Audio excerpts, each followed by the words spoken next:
How long have you lived in Norfolk? 83 years. I'll be That's a long 83 time. next month. That's a long time. Yep. I worked at the corner store. Started when I was not quite 16. Stayed there until they closed.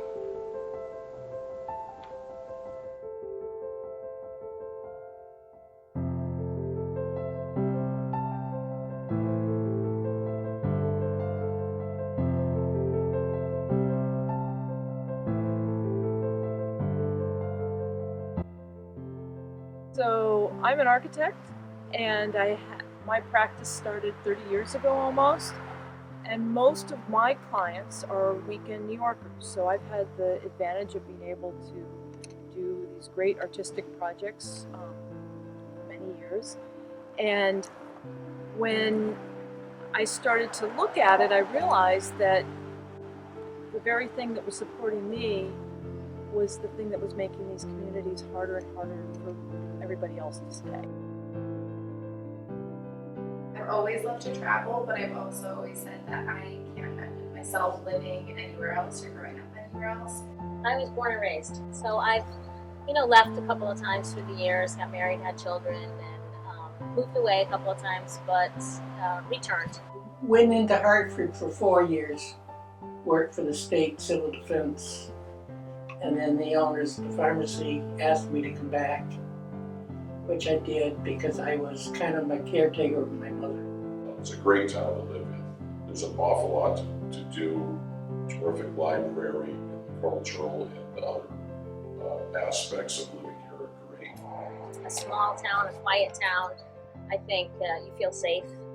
But obviously you'd like to see the up and coming families be able to afford to be in a town like this.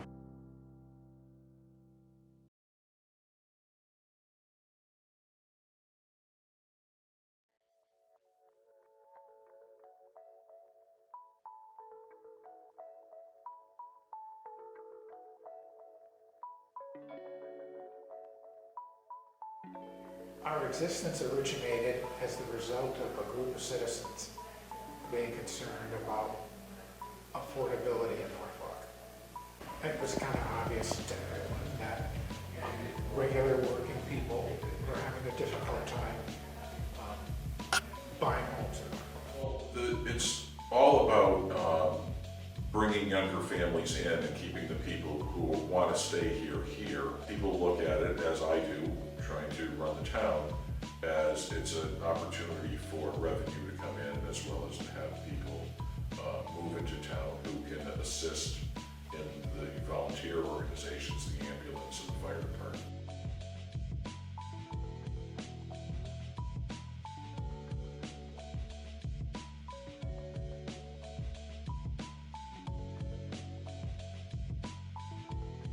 They were became involved with us from the beginning. When we were a new organization, they gave us organizational guidance and support.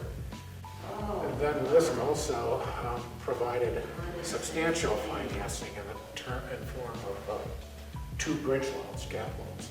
We wanted to do it the right way. We wanted to keep the town informed. We didn't want, Kate and I agree, I think both pretty much agreed, we didn't want any opposition to what we did. If there was any resistance as far as the affordable rental units that were put in, it was very, very small. Everything that I've heard has been positive. The project was managed extremely well.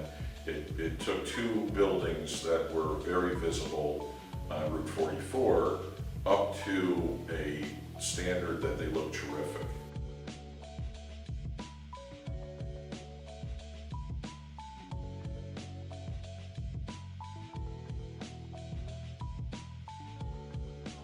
Converted this house, which was a 2-family, into a 4-family by putting a significant addition off the back.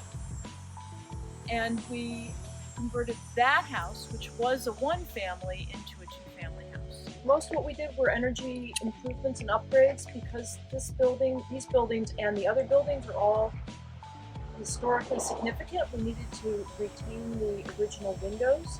So we added new storms and we did blown-in insulation where appropriate. We also replaced light bulbs and fixtures with Energy Star appliances as well. These houses are blend in with the other houses around.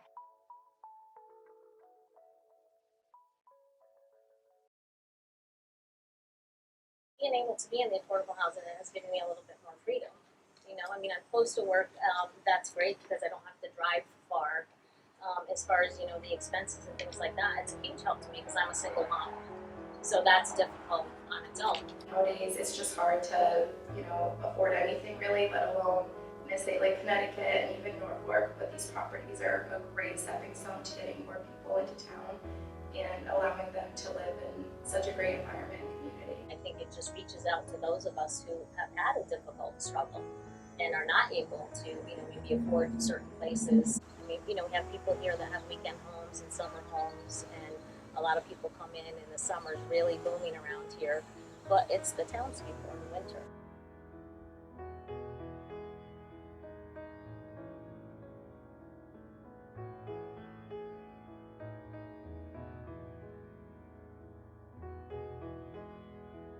Particularly in northwestern Connecticut, we have a number of jobs and we don't have enough housing for people that is a low enough price point that they can stay in the jobs. We are losing tradespeople left and right. And when you talk to people in different towns and they talk about affordable housing and why it's important, and you mention that maybe painters are moving away to the warmer states and maybe this, and all of a sudden it starts to click. You got to be part of the solution. You got to be part of the problem. People recognize that, and the smallness of the town, I think, makes it. It's hard to hide in Norfolk. It's very hard to hide in Norfolk.